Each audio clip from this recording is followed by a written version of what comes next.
అత్తగారింటిలో మా యొక్క అత్త బాబల మాటలు ఇద్దరు కూడా మాట్లాడాడమ్మా. ఎప్పటికీ అది అడగకూడదు తల్లి. నా తోడి కోడల మాటలు ఎంత మాత్రం చూసేలేదు తల్లి.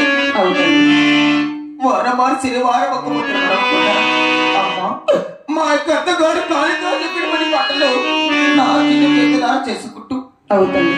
మన పుట్టినింటికి మా యొక్క అత్తగారింటి కూడా మంచి పేరు తెచ్చాను తల్లి. నాకు అదే మహావాక్యమా.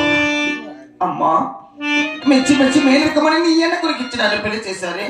అవుతుంది. పెళ్లి చేసి 3 రోజులు కాలేదు, అప్పుడే నన్ను అత్తగారికి వెళ్ళమని ఆజ్ఞాపిస్తున్నావా తల్లి? అవునమ్మా.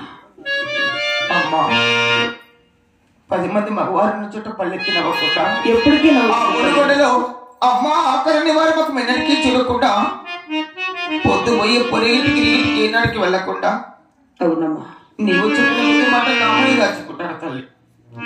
అలాగే తల్లి. అత్తగారింటికి వెళుతున్నాను. నాకు చివరిసారిగా మన పుట్టింటి వారి బస్కు కమ్మించి ఒక్కాకు వడి బియ్యం వచ్చి అలాగే పంపించామమ్మా. అమ్మా ఈ పావుగొండలో నువ్వు పుట్టినప్పటి నుంచి ప్రతి ఒక్కరు కూడా నిన్ను కన్న బిడ్డలాగా చూసేవారు కదా.